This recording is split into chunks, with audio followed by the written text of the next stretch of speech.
Friday, May the 31st, 2019. Where's May gone? Only seems like 5 minutes ago I was saying Mayday. Well, there you go. Won't come again. The month is whizzing by, and so are the longer days. Just 22 to go now. So here we are after all this time, about to undertake free walk number 1. Can't believe I haven't done this before, but I have walked from this station, Lenham, in Kent, on a couple of occasions previously, so I dare say the terrain will be familiar. In fact, I know a lot of it will be from looking at the map, but I think this walk goes in the reverse direction to what we've done previously, so handy to see things from another angle. Bit overcast at the moment, temperature's about 17-18 degrees, but I am reliably informed by the Met Office, haha, not very reliable they are, that things will brighten up after about 2 o'clock. So this walk is, I think, about 9 mile, but I may well add another 4 on, if that mileage is correct, and extend this walk, which ends officially at Hollingbourne, to Bearstead.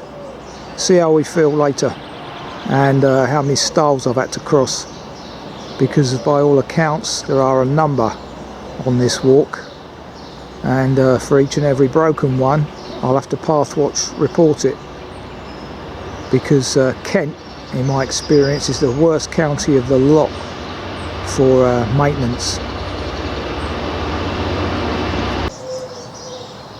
Just about 1 o'clock now. There's a rather dilapidated looking Lenham station. Former glories are long since gone. Walking up the approach road here, it's interesting how they've used old rail line as curbing. And this is a training centre, so they've got a number of bits of track in the old goods yard.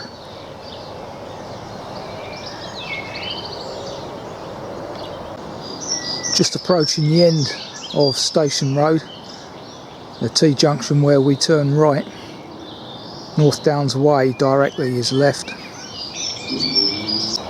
Just walking down the left hand side of this first field, and I notice that the cow parsley has now gone to seed, so another phase of summer disappears.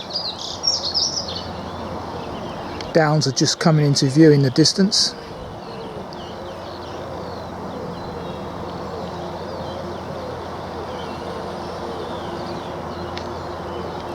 So I believe this is the crossing referred to in the text.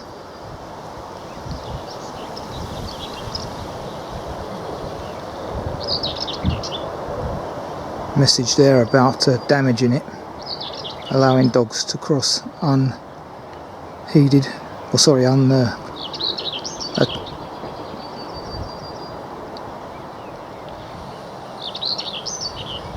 unaccompanied is the word I'm looking for. Sorry, I got waylaid there. Black cap in the background. Countryside is remarkably green at the moment, just at that point in the year when everything's pretty much out in full bloom in terms of the leaves.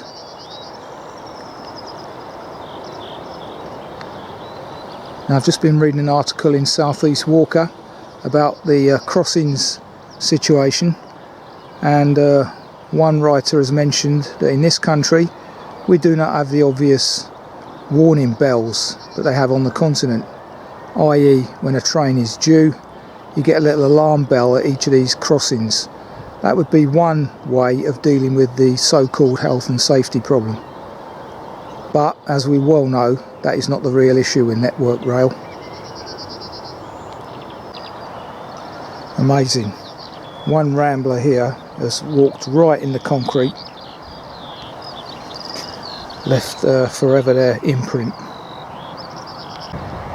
On the other hand, our trains do tend to hoot as they're approaching these crossings, which in effect is the same thing. So I kind of take back what I just said there. One train's just gone past shortly after me crossing. See what I mean now about the greenery everywhere.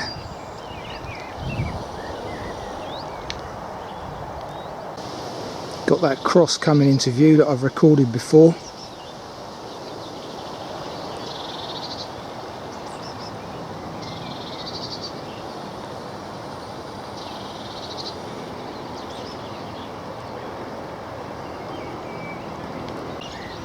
Got a nice long barn over there on my left as I cross this pleasant wildflower meadow, aiming for that corner. Approaching St Mary's. I guess it's still in Lenham.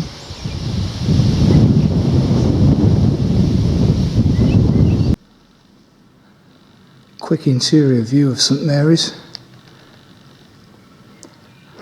Not much in the way of leaded light. Just that one window down the end there.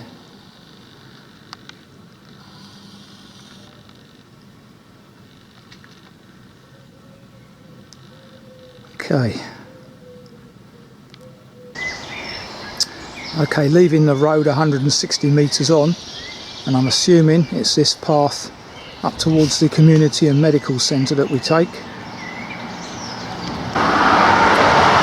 Crossing over a busy A20, even at half-term week.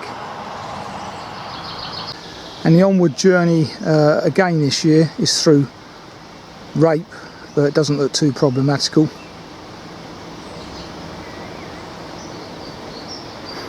Should be a bit more tranquil now on. This path could have been a bit more problematical a few weeks ago when it was in full bloom, but luckily we're past that stage now, so that's something else to bear in mind. Decent views back.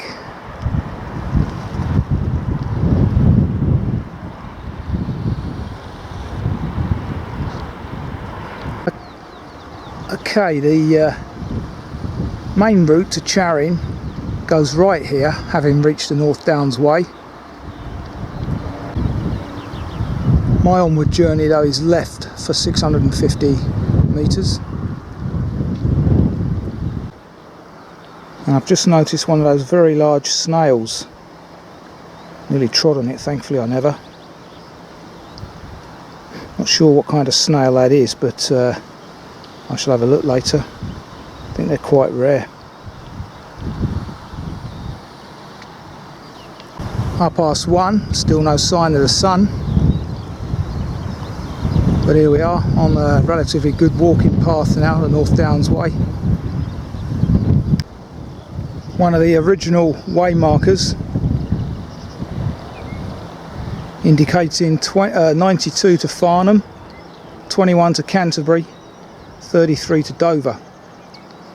So that gives you some idea of where we're positioned. And that's just at the base of that cross, which I've remarked on previously, although I can't remember what it's all about. The notes in the walk text will tell you,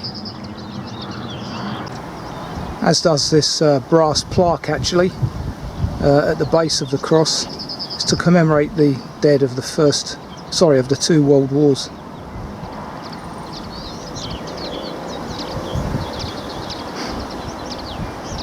There's a seat behind it.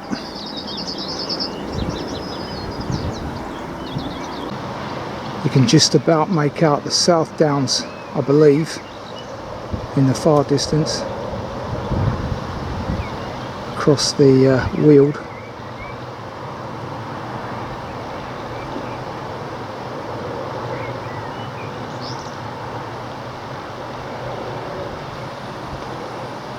That's on my left as I'm walking. Okay, so not only ticks to worry about, but hairy brown caterpillars. This is probably the season for them as well. Just continuing straight on now along the Pilgrim's Way.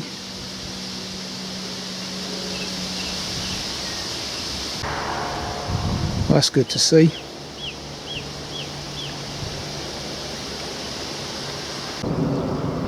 Parting shot of Lenham Church. All the views at the moment are on my left.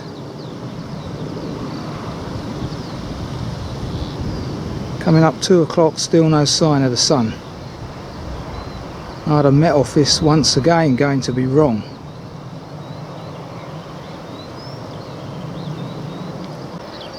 This is fantastic. Look at this wildflower margin all around the wheat field. This is the argument I'm having with a local farmer up near me, who last week, not only didn't he not have a wildflower margin around the edge of the field, but he's mowed it all down.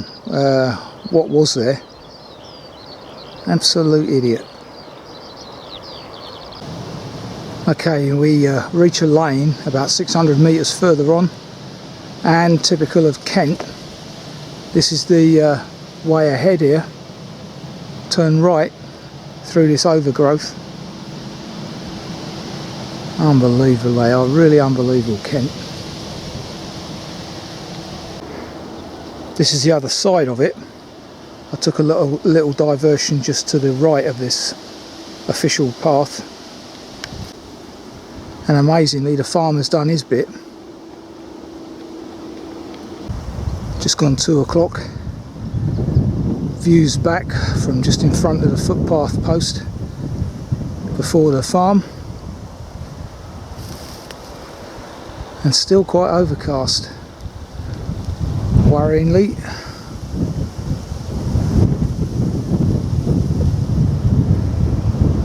I suppose it's a bit brighter in the distance there where I see another wind farm.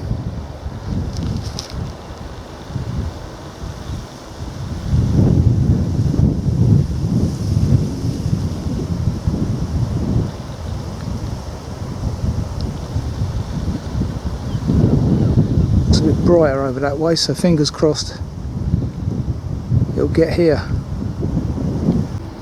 Got a finger post broken and on the floor here next to the lane, so I've reported that and the blocked vegetation just a few minutes ago. Pathwatch app for those that are not familiar with it. This farmer has indeed done very well marking out the path. Congratulations to him. Wish the council were equally as good. Okay, here's the large holly bush referred to in the text. Just about make out the hole in the hedge. Now it could be the case that the right-of-way officer has read the reports on the Saturday Walkers Club website, because thus far a lot of the stiles referred to in the text are no longer there, thankfully. Turn right to go down this lane now, and then after 30 metres go into this wood and follow the apparent wide track through it, but looks a bit ominous thus far.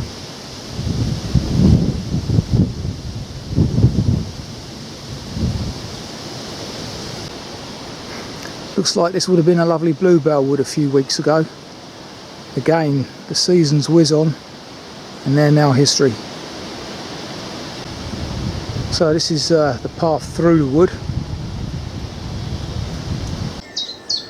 Now following the narrower footpath, which after 50 metres per the text should become a wider car wide track, but that's not evident, probably because there's a lot of fresh vegetation growth around.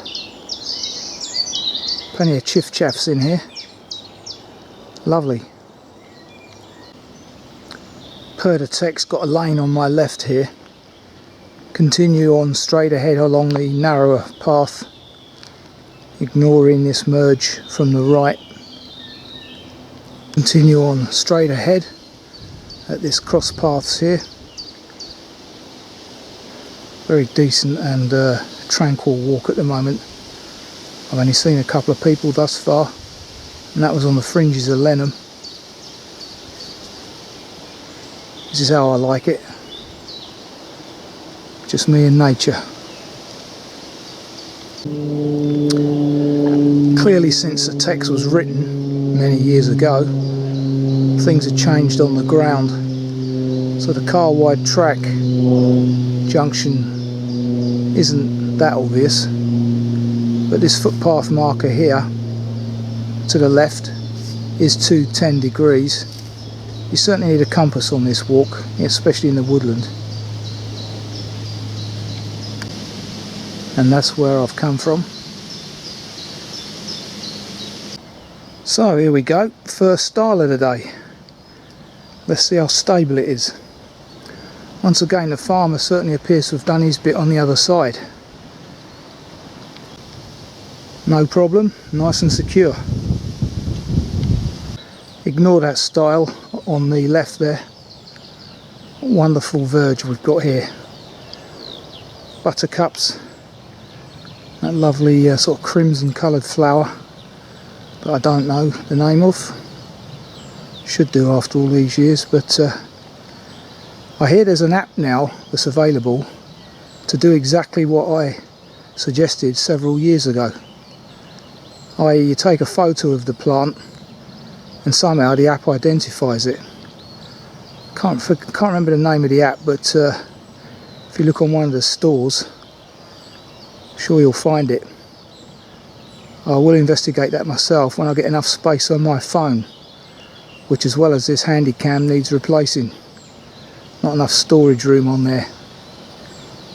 But yeah, maybe I should have been an app designer, because I've come up with a couple of ideas that have since come into fruition.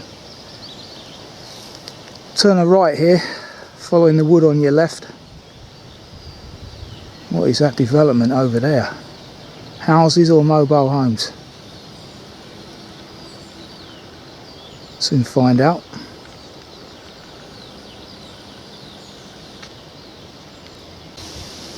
The text refers to 2 oak trees, but the one I'm stood under is a lime. Pretty sure of it. Possibly a beech. Sorry, see beech nuts up there. Certainly not an oak.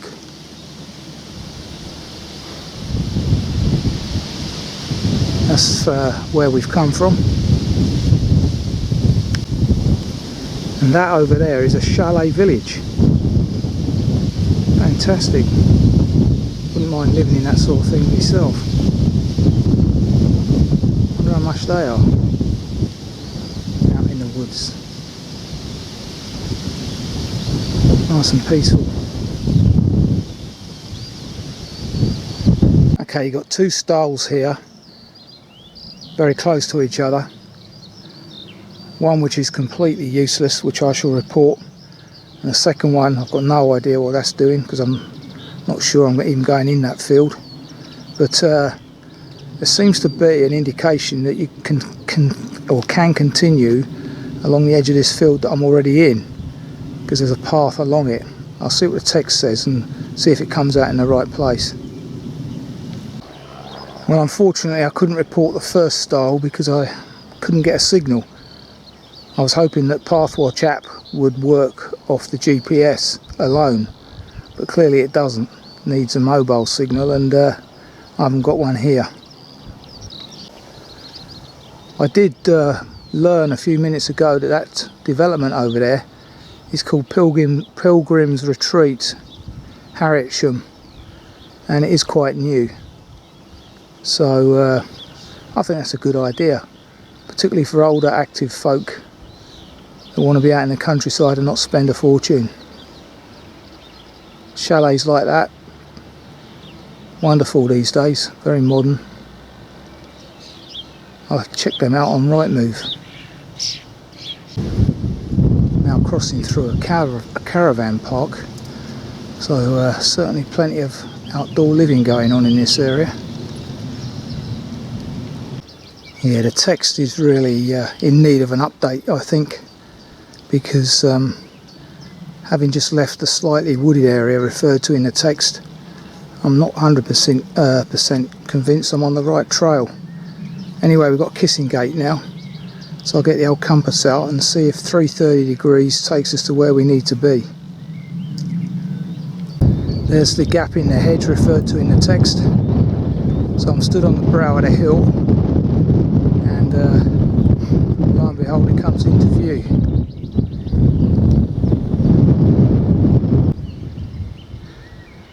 Views back from whence I've come. 3 o'clock, as I say, and still no sunshine. Although it is just beginning to get a bit brighter, I feel. Just before the Ringlestone Inn, and the stile referred to in the text is now another kissing gate of the right type as well, more importantly. So, shows how recently the text has been updated. The Ringlestone Inn is no more. Another one that's fallen by the wayside.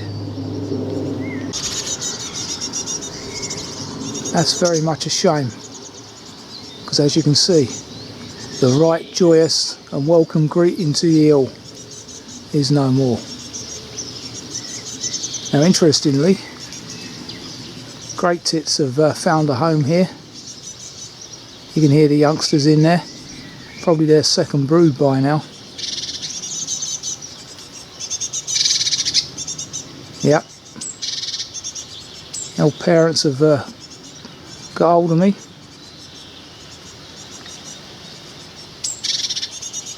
Wonderful. Swallows last week. Great tits this. It's amazing how they find these places. Anyway, I'm going to have a bite to eat here.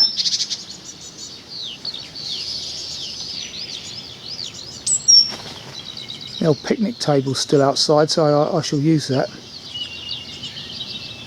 There aren't any chairs, of course, on the picnic table. Anyway, the old menu's still on the board, so it can't have closed down that long ago. But it kind of messes this walk up now, for those that use pubs. So the old car park wall will have to make do as my respite today.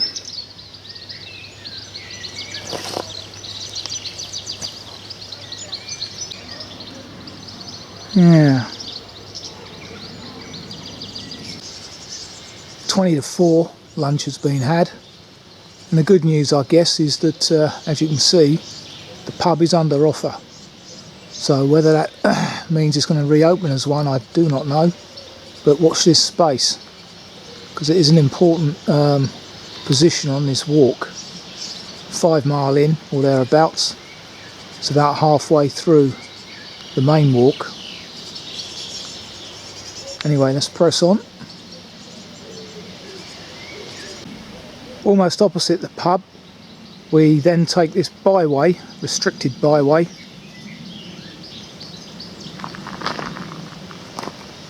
There's the old letterbox next to the farmhouse, and there's the pub. Looks like the pond referred to in the text on your left is in front of that house and now well overgrown.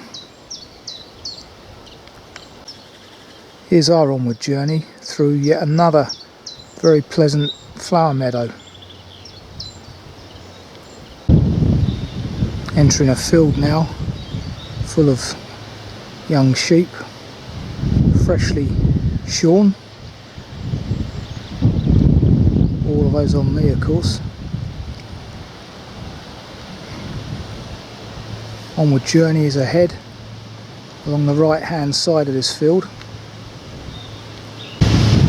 Crossing over yet another sunken lane and another stile.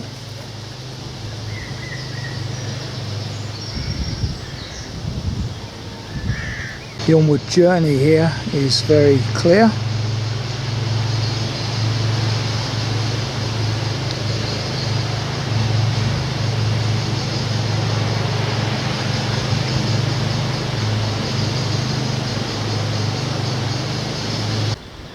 Looks like there was a pond down there not so long back, dried out now, and as we approach 4 o'clock the sun is trying very hard to break through. Fingers crossed. Very interesting.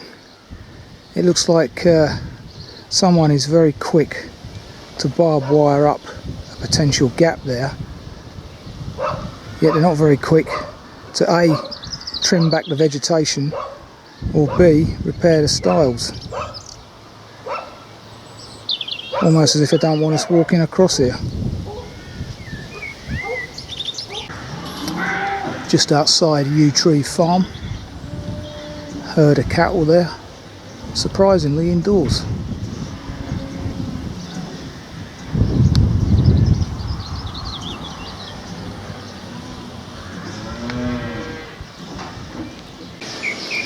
The alternative lunchtime stop on this walk, about a mile on from the Ringlestone, is the Blacksmith Arms here, and thankfully all looks healthy here.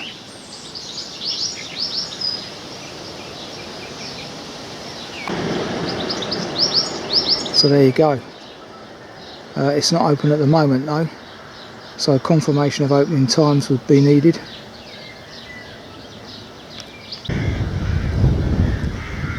Scenery just after the Blacksmith's Arms,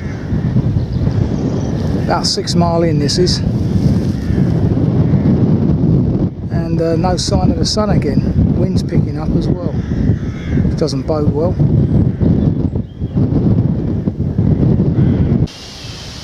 Well, there you have it. The stiles are once again redundant here, so it's not too bad really, thus far anyway. Okay, what I left behind me was in fact a metal chain link stile of the kind that I haven't seen before. So here's another one, but at least you haven't got to clamber over it, which is interesting. Quite cockeyed things, not sure I like them. Once again, just under the UV cables here, the stile is now a kissing gate, and I had to get my skates on there. Herd of about 50 bullocks down in the valley started pursuing me. I'm expecting them to turn up here any second now.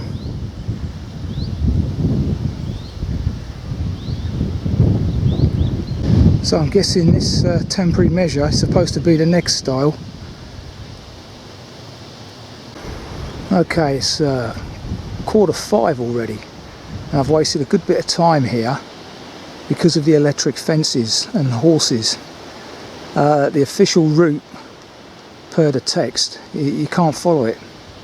So I've come up the left hand side of this field and had to clamber over this gate, and still not sure where I was.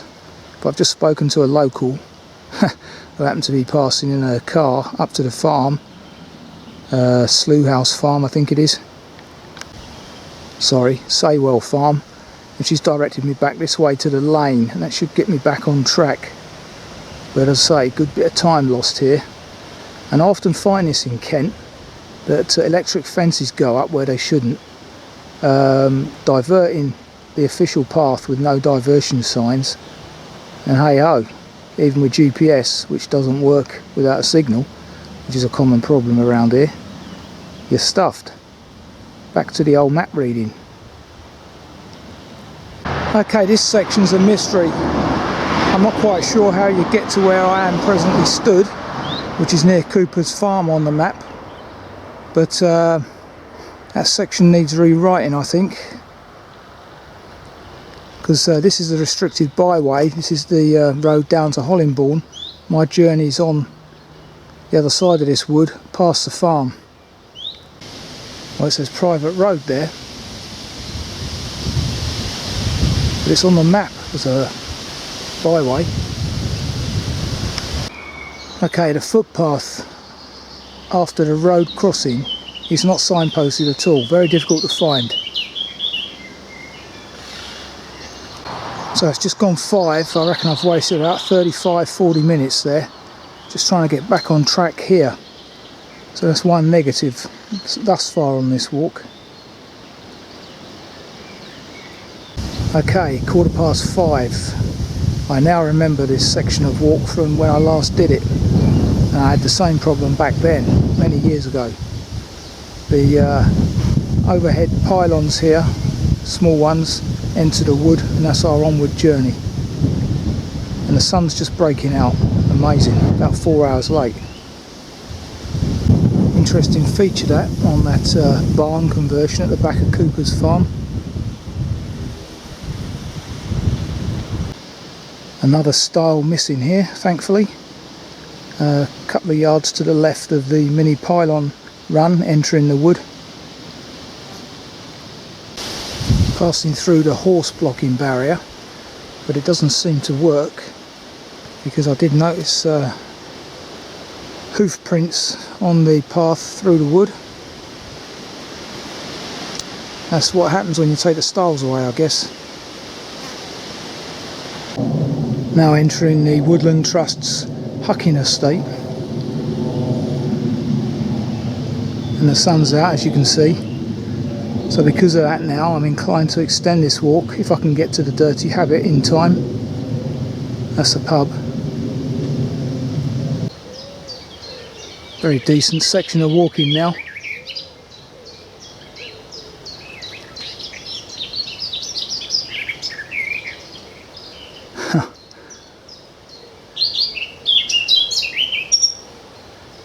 Unbelievable.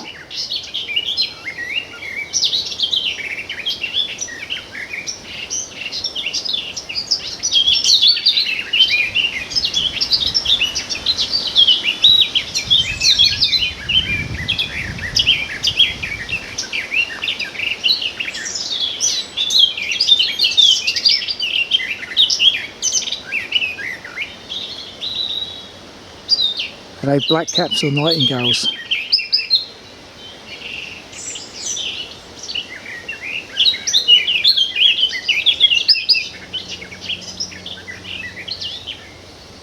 I suspect blackcaps. Well, there is a blackcap in there, but it could also be a nightingale.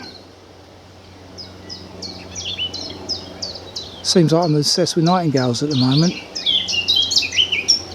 That's a blackcap.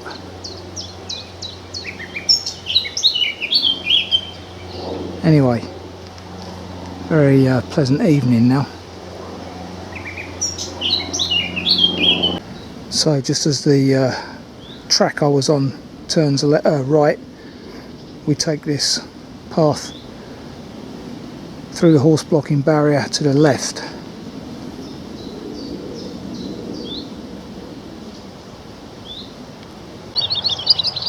Wonderful skylarks in the sky now. Evening's pretty good.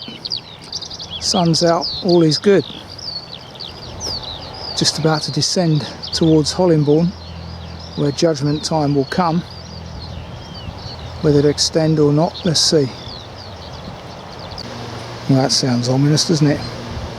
That piece of fence post is relatively new, so let's see what happens. Well, that's worth waiting for, isn't it? The sun's come out just at the right time, albeit it's in my camera lens.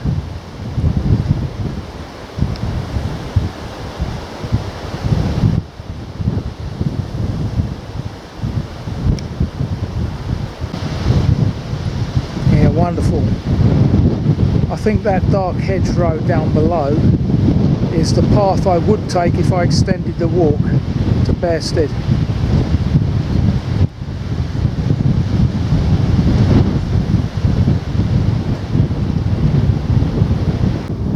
I see the hang gliders are out today over there towards Bearstead, funny enough.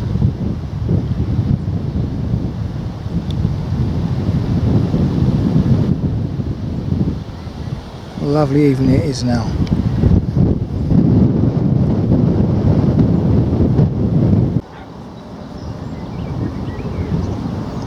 Final wonderful views from up on the downs as I branch off towards Hollingbourne,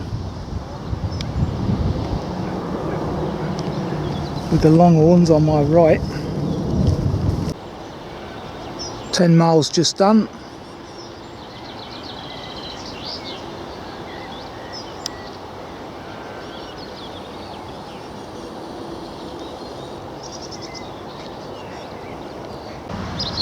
So here's the Dirty Habit pub, the recommended tea time stop. So I could continue straight on and terminate in about a mile's time at Hollingbourne station, or take a right here and continue over to Bearstead, which I looked at when I looked on the map, it's about another 4 mile. So I'm inclined to do that at the moment due to the nice evening weather. Well, that's a good start as I walk along the Pilgrim's Way. A couple of poor slow worms there, been run over. Not often you see them, but there you go. Dead.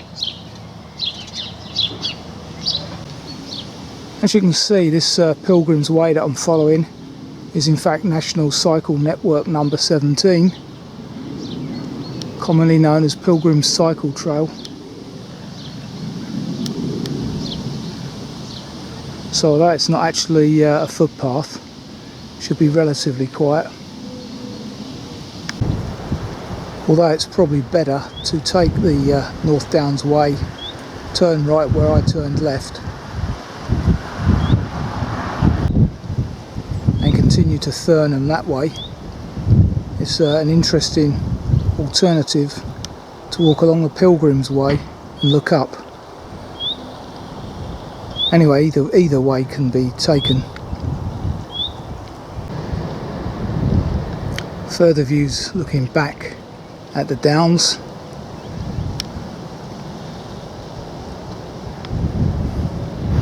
You can still just about see the cattle where I was earlier.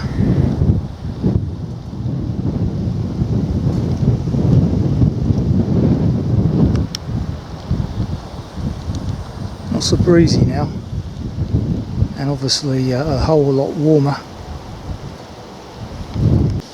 View back along the Pilgrim's Way from whence I've come, just entering the settlement of Broad Street.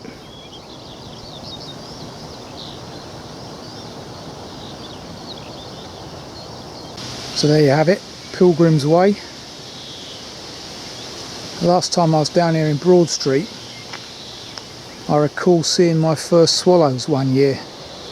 So I must have done the walk around about the end of April, I would have thought.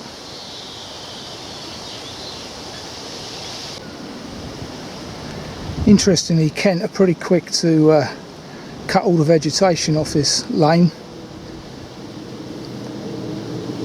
Sight line requirements and all that. But looking at the direction of growth, which is vertical, wouldn't have thought that was an issue. Just a shame they don't look after their rural footpaths as well. So, take the workmen off of this job, which isn't really required. I've seen about, what, 5-6 cars so far on this lane, and put them onto the rural paths where it is massively required. It's annoying because only certain plants only grow on verges, and as we saw last week down in Sussex, they kept the verges bountiful with plants, and look at the wildlife that there was. There's the same strange sound coming out of that rape field that I heard last week down in Arundel.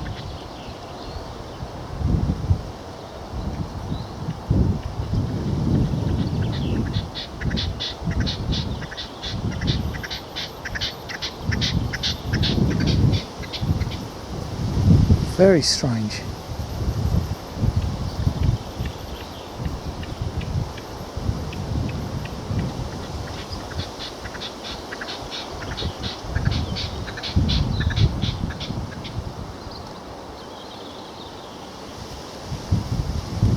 I presume it's a bird.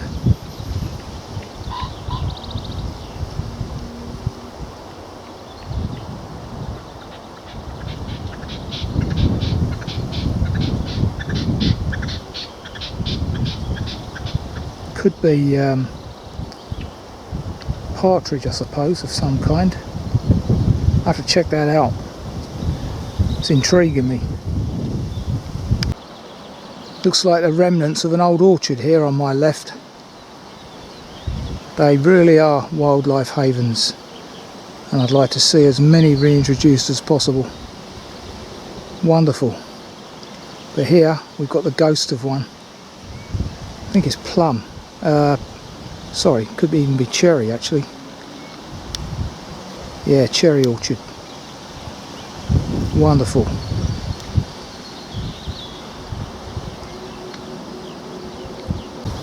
Parting view now of the downs. I'm just going to go down past Cobham Manor Farm on the map. Take a footpath there to get me down into Bearstead. Down Water Lane here towards the Oast, which I believe to be Cobham Manor Farm.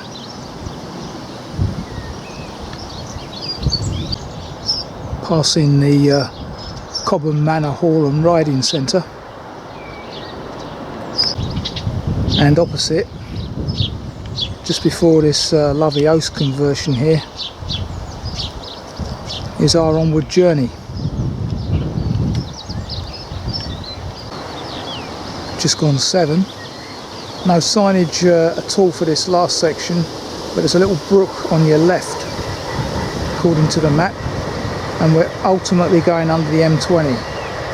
You can hear the HS1 already now coming into sound. Nice shot back of the downs.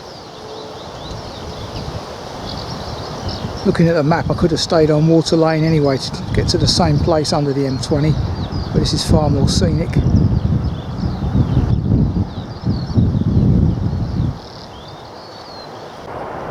Views back towards the Oast with the downland backdrop. Fantastic, eh? Especially on a lovely sunny evening like we got today. This is all leading into a scorcher tomorrow for the European Cup final. I notice on my right this barley's turning colour very quickly. As I said last week, what are we now? 31st of May. A couple more weeks this will be ready, especially if this sun continues. Looks like you go over a footbridge here, fairly new one. Or do you? Because that footpath goes off at another angle to Water Lane. So possibly not. Continue on the bridleway down here towards the noisy M20 now, just behind those trees. 7:30. 20 past, sorry. What a lovely evening it's turned out to be. Shame it couldn't have been like this earlier actually.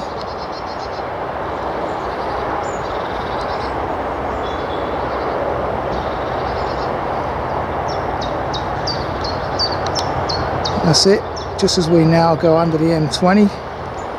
That'll be the last of the North Downs today. So here we go, HS1 one side, M20 the other. And of course, this is Water Lane, appropriately named. Now walking through a field of barley, M20 on my right, towards the wood ahead.